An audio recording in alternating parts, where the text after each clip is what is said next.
Good evening and welcome to tonight's show from DJNTV, Disc Jockey News TV. Tonight's show is brought to you by Electra Voice, DJ Event Planner, DJ Trivia, Odyssey Innovative Designs and Cases, NLFX Professional, Promo Only, and the DJNTV Insiders. What is up, my good vibe crew? You know how we do here on Disc Jockey News. Welcome to the DJ Spotlight. Contributing to Toronto and Canadian electronic music scene for over 15 years, he's got some advice for y'all you are going to want to hear. He's not only a long-time touring DJ with residencies in some of Toronto's top clubs, but he's a producer of music with a history in analog and vinyl. With his partner in crime, Flipside, he's been working tirelessly in the studio to bring quality tunes again and again to the masses. In today's video, the one and only Chris Vench shares his experience, lessons learned, and key advice to anyone that not only wants to thrive, but push forward through situations of adversity and accountability. Chris, thank you so much for joining us today. Thank you for having me. Of course. I'm super stoked about this. So let's start from the early beginnings. How did you find yourself in this industry, and how did it lead you to where you are today? It's been kind of something that I've been into since I was like 14, 15 years old. Flipside and I, who I make music with, who's like a brother to me, we met in high school, and we had a connection over hip hop and house music and electronic music, and you could tell that there was a connection there. And we used to go to warehouse parties when we were like 14, 15, 16 years old. And it was something that I had never experienced before. And being in a dark room and being in these clubs when you're, 16 years old, listening to this cool, new, interesting music, I didn't need any drugs at that. Like, I didn't need drugs because that was my drug. And we would look forward to it all the time. And it was just one of those things where you go and you're just like, this is where I want to be. This feels right. It's like when you meet somebody, you just know. You're like, okay, this is it. And that was that connection, and that was that feeling right from the beginning. Yeah, it sounds like that was the moment that you knew you were going to do this forever. Well, at that time, I wasn't really sure if I was going to pursue, being a DJ or anything. And, I have a full-time job, and thank God I do. But it was seeing the control that a DJ had over the dance floor.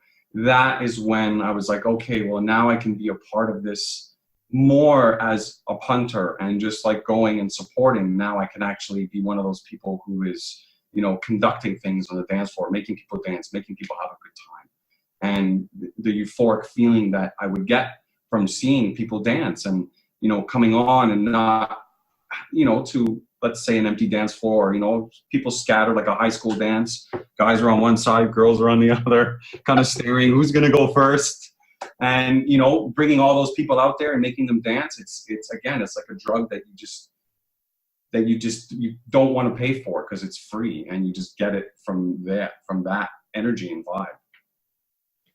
Can you tell us how making music came into your life? That was something that started probably around 98, 99 is when I started to have an interest in it. Flipside had hooked up with a legendary guy from Toronto named Paranoid Jack. And, I got to close Facebook. Sorry. There we go. So Flipside hooked up with Paranoid Jack, and I met Paranoid Jack through Flipside, and they built a studio together called Redline. And when I would go to the studio, it was like going to the Factory, which was a club that we used to go to back in the day, or RPM, which became Government. Going to these places and walking into the studio and seeing how everything came together again, it was like a drug. I was like, I need to learn how to do this. And it wasn't because I wanted to be cool and I wanted people to think, oh, he makes music, he's a DJ. I didn't care about any of that. I just wanted to make music and see what that process was like. And then it was heightened when Flipside introduced me to the Stickmen, who are Canadian legends. And when I went to their office and studio to see how these guys who, you know, made a very, very good living for themselves, making music and touring and traveling. Again, yes, all those things are nice, but it was about working with friends and creating an energy and creating a vibe and seeing people react to that. So it was kind of like that. And Paranoid Jack, I said, you know, I want you to teach me how to use the equipment. Because if you can write music, you can write music. If you can't, you can't. But you need to learn how to use the gear. Now it's easier because you have Ableton and Fruity Loops and all these other things, and it's just, it does it for you. Well, not so much. But I had to learn how to use a sampler and outboard gear, and the learning curve was a lot steeper back then as it is now. Whereas you can just dump samples in and it cuts it and it's so much easier. So I wanted to put in that time and I wanted to learn. And again, it was just one of those things that when I was surrounded by it, it was just something that I knew that I wanted to be a part of. I like that you mentioned that because, I mean, we think of DJs nowadays and how it's really easy to get into. The equipment's quite affordable. You can literally put all your music on A USB. USB. Yeah. And before, like, we were buying vinyl and hauling it around, and like, that was fun. And I love that. And I'm glad I personally had that experience. Do you find that because you started learning production more with samplers and analog style, that you, like, it gave you an edge to where you are today? I don't know if it gave me an edge per se. I'm happy that I learned how to actually, you know, take a snippet from a record, put it into an outboard sampler, and sit there, get the beginning point, get the end point, and sometimes it was annoying. Mm-hmm. But I wouldn't say it was just, the barrier to entry is too low now. Mm-hmm. Even with, oh, I want to be a DJ, so I'll just go buy Tractor and hit sync, or I'll just use the CDJ 2000s and hit sync. I wanted to learn how to make music from scratch. I wanted to learn how to I had a belt-driven turntable, for God's sakes. You couldn't touch it. Because if you touched it, it was, whoa, I'm sure you know. Because the Technique 1200s have a motor, so you can manipulate it more. That's why they were made, for DJing. So I'm glad that I went through that phase of having to learn everything on analog and having to learn the old school style of DJing. And I don't miss records, because now we have a USB key. Like, I just bought a new USB key. So this is all my music, well, when I transfer it, as opposed to having 2 big bags of records. Mm-hmm. And $15 to $20 for one record, as opposed to $20 for what, like 9 songs now? Yeah. So the barrier to entry is a lot lower. So I think it's great that if people have a passion or an interest in it, that they can afford it now. Whereas before, if it was something you wanted to do, you really had to, okay, I got to spend $700 on this sampler or $1,000 on this synthesizer. Whereas now, oh, I'll just get a cracked VST. You could get cracked stuff back then, but now it's so much easier. I think the barrier to entry now makes it easier for people who are fringe players and people who are like, oh, that looks cool, I want to be up there. Mm-hmm. Whereas me, I was just like, I wanted to do it because I wanted to make people dance. And I'm not delegitimizing these certain individuals' intentions, but when you only have to spend $50, $60 to get in, or however much Tractor is, I don't know, because I don't use it. But do you understand what I'm saying? Oh yeah, absolutely. And I feel like just because it is, you know, maybe easier to access, doesn't necessarily mean that those people are going to invest the time and energy in exactly. it, like, for longevity. So I think it's really interesting and to hear from people that started more analog and with vinyl and belt-driven turntables, which oh my goodness, it was so awful. I remember an old Stanton turntable was trying to cue up a track, and I was like pushing the turntable with the record so that it would kind of like line up. It definitely made me appreciate Well, technology. you learn how to properly beat match. Yeah, and you can't touch the platter, because if you touch the platter on a belt-driven turntable, it doesn't stop. nope. So it was great. Do I miss it? Hell no. Because I like now that I can just, as you said, grab my headphones, grab a USB key and a mirrored USB key, and I'm all set. Absolutely. So it's, technology, I love it, but it also has made things interesting for the bit players, we'll call them. So I have I don't know that as a follow-up question, but definitely industry related. Was there maybe a difficult lesson that you learned through your music career that you might have not learned the lesson from that experience had you not gone through it? Does anything come to mind? A difficult lesson. I think if you want to play, you need to go out and support people. You can't always expect to get in free. You have to support parties. You have to buy music. And I think when you're working on music, you can't be afraid to try things, and you can't be afraid to step outside the box and make, I make predominantly house and tech house. I don't necessarily have a blueprint when I sit down to work on a song. Whatever kind of comes out. So sometimes I'll sit down and I'll write something that's deep. Sometimes I'll sit down and I'll write something and it turns out to be tech. So I think you can't be afraid to take chances. Whereas there's been times in the past where I've written a song and I'll play it for someone and they're like, oh, that's cool, but it's a little different. And I'll be not afraid, but hesitant to send it out. And that's a lesson. And then I'll see, 6-7 months down the road, maybe even a year down the road, I'll be like, hey, wait a second, that's an idea that I had like 6 months ago, but I was scared to like release it because I thought people would think that I was weird. Or I remember one time I wrote a song specifically for this one label that I used to be obsessed with.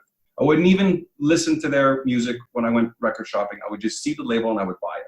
I'm not going to name them because I sent them a demo and I wrote this song specifically for them. They wrote me back and said, oh, it's a little bit too... They used the word electro, and it wasn't electro. It was just a particular sound that I used from a synthesizer. And then, as I said, 6-7 months later, they released a song on their label that had that exact same idea. So I don't know if they stole it. I'm not suggesting that they did. But when I got that back, it discouraged me because I was like, oh, well, I respect this label so much, and it kind of like hurt my feelings. But you can't take things personally. So if I play you an idea and you're like, maybe you could change the kick, maybe you can, fix the arrangement. You can't get angry at that. That's constructive. If you tell me the song is shit, I'll say, okay, well then you play me something that you made. Play me something that you don't think is shit. Beethoven's not shit. You might not like it, but you can't call it shit. So I think you can't be afraid to take chances. And in the past, I've been afraid to take chances based on things that have happened, whether it's been not networking enough or networking too much or acting the fool sometimes or making a song and being scared to send it out. I think it's all about being confident in yourself. And if you do make a mistake or you do piss somebody off, you have to own it. You have to apologize. And you just have to have confidence and belief in your abilities as a DJ and as a producer. I really appreciate that you say that about, taking responsibility for your actions and learning from it, even if it is a difficult lesson. Some of the best marketing out there is quite literally just somebody being vulnerable and talking about an experience of something they weren't proud of, but they learned from. Exactly. Because I think people connect with that. Like, yes, I know I've done a lot of dumb things in my life. I'm not proud of them, but other people have as well. So you mentioned being vulnerable and opening yourself up to that. You kind of have to if you want people to connect with you, because you can't always be a robot and you have to show emotion sometimes. Not all the time, but sometimes you have to open yourself up to being, as you said, vulnerable. Yeah, absolutely. And the thing that I love about that vulnerability, and just being honest and saying that, hey, I learned from this experience, is that with, you know, this call out culture, with so many opportunities for people to just like make fun of you online and have huge articles. It's like if you just own that right before somebody even has the ability to use that against you, it's like there's no fun story here for you. No, but I think the call out culture though is it's one thing I really don't like about the internet. If you do something stupid, you deserve to be called out about it. But it's the keyboard warriors who talk shit, who always criticize, who are always negative, and who never have anything nice to say. Those are the people that bother me, because 9 out of 10 times those people will not say that to your face. They'll talk shit about you online, and then when they see you, they're like, "Oh, Kilma, your set last night was amazing. It was so good." And then on Facebook, "Oh, did you hear her last night? Her music sucked." It's like, come on, like, be honest. Don't be hurtful, but be honest and own it. And I think if you do something stupid, and if it's really egregious, especially if it affects like a bunch of different people, then you deserve to be called out. But you also have to own it when you do get called out, and not deflect. "Oh, well, I had too much tequila." It's, well, maybe you shouldn't have had so much tequila, or whatever it was. I don't know, but just own it, and accountability. Yes. Accountability is sexy, you guys. Get with it. It is. And it's something that I had to learn over time, because I used to, again, not always have this way of thinking. But it comes with time, and it comes with stepping in shit, and it comes with people pointing out mistakes, and it comes with seeing other people make mistakes and be like, "Oh man, is that what I used to do?" It's like, yeah, it's like, God damn, okay. Yes. Okay. And empathy for the, like, what other people are doing. Like, yeah, that was Yeah. me. And I think a lot of people don't have empathy, because again, a lot of people, even though you go out and you interact with them, they live their lives online. We're always staring at screens. I know I'm always staring at a screen, whether it's a laptop, the computer that I'm talking to you on, my phone, my television.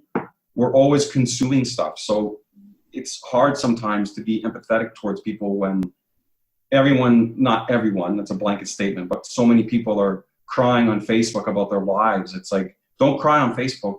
Go out and change it. Some people need that validation, which is fine. But you, at the end of the day, you have to look in the mirror and be like, okay, like, where did I screw up? Or how did this person wrong me, and how can we make it better?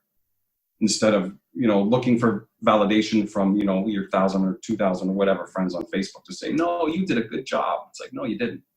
Follow-up question on that. Knowing what you know now, Yes. what advice would you give your 21-year-old self? And do you think he would listen? Is the advice coming from me, like Yeah. my future Chris to 21-year-old Chris, or is it like a stranger saying, "Hey man, you should be doing these things"? Let's say your future self. Okay. What would I say to myself? I would tell myself not to, honestly, one of the biggest things is don't drink. Don't drink when you go out. Okay. Maybe limit yourself to 1 or 2 drinks, but don't, when you're out in public. It's different if you go out with friends for a drink. That's one thing. But when you're in the club and you're networking, it's easy to get wrapped up in that lifestyle. And it's easy to get wrapped up into drugs. It's easy to get wrapped up into alcohol. My suggestion to that, Chris, because I didn't do any drugs back then, I would say stay away from the booze and just focus on music and focus on DJing. And, you know, I made a lot of connections, but sometimes I did dumb things because of booze. And I would say stay away from the booze and be nicer, because sometimes I've been accused of being a little rude. And I don't mean to be, but that's just, sometimes I have resting screw face, and it's just, I think it might just be a Toronto thing. I don't know. But, you know, I'm a friendly person, I think, but just stay away from the booze, or in moderation, and just be careful who you talk to, and don't talk shit about people. Because you can't, at the end of the day, you can't trust a lot of people. So if you have like 1 or 2 friends that you can trust, you don't have to tell them everything. But you also, one thing you can't do is get caught up in the politics of the scene, because I'm sure it's like that in Winnipeg. I can see by your reaction. It's like that here. It's like that when I've been to America and I've talked to promoters and DJs down there, promoters and DJs in Europe. Yep. Too much politics and too many people shaking your hand to your face and then like stabbing you in the back as soon as you turn. And it's wrong. I think it's wrong. I love that you say that, because it's so true. We'll be networking and we'll try to create connections with people, and you want to stay positive, because even though you're building a connection and then you start talking about something negative and you're like, yeah, I don't like that guy either. Oh yeah, that pissed me off too. Like sometimes you want to build the positive relationships that are driven. And like you said, with your friends, yeah, if you want to vent about that stuff, vent with consent and intent of like, Consent and intent, I like it. Yeah, go in a positive direction. Like, but yeah, sometimes you don't know who you can trust. And I've run into that so many times where, I thought somebody was my friend and nope. I had no idea what was going on. And I think a lot of people can't take constructive criticism, again, to my point that I was mentioning earlier. If somebody says to me, oh, how did you think of so-and-so set? If I say I didn't like it, that doesn't mean I think it's shit. Mm-hmm. It just means it wasn't for me. Again, your opinion is subjective. Like, you might not like it, I might not like it, and vice versa. Your mixing might be good, but your music taste might be terrible, or vice versa. That doesn't mean I'm a hater. It just means that it wasn't for me. And I think a lot of people, again, a blanket statement, but a lot of people can't divide that difference between a constructive criticism and actual hating. Because I don't hate. Hate is such a strong word. I don't care for it. But like Common said, just because I don't like it, it'll mean that I'm hating. I feel that. So with all of this being said, I actually wanted to ask you if there was any points in your music career as you were, going to events and making music. Is there a point where you were like, okay, I'm going to do this forever? Like, music is this drives me. Well, I'm still doing it now. So, I still get joy from it. So the day I stop getting joy from it, and the day that I find it a hindrance to any other passions or pursuits that I may pick up, I'll stop it. But even when I'm 60, and even if I don't release it, I'll probably still be playing around with the synthesizers and working. And if I have a kid, if they're interested in it, I'll show them, hey, these are the things that I used to do. Maybe you could show me some new tricks. Yeah. It's just, I don't think it's something that I'm ever going to stop. And I think it was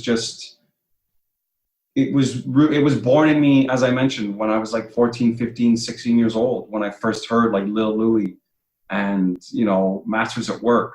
I lost my mind. And then discovering, Frankie Bones and Jeff Mills, and I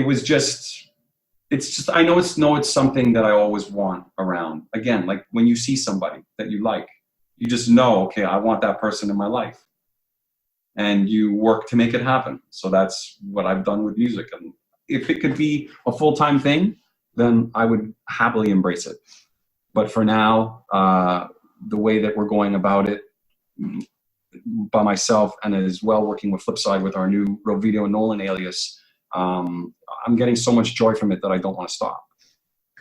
I love that. I'm so happy for you, and I'm glad that you're working with Flipside as well, because it sounds like the team of people, the artists that you're working with, the labels, are so driven and inspiring and positive. So to end off this interview, I actually would love to hear any future events, projects, music you got coming up that people should check out.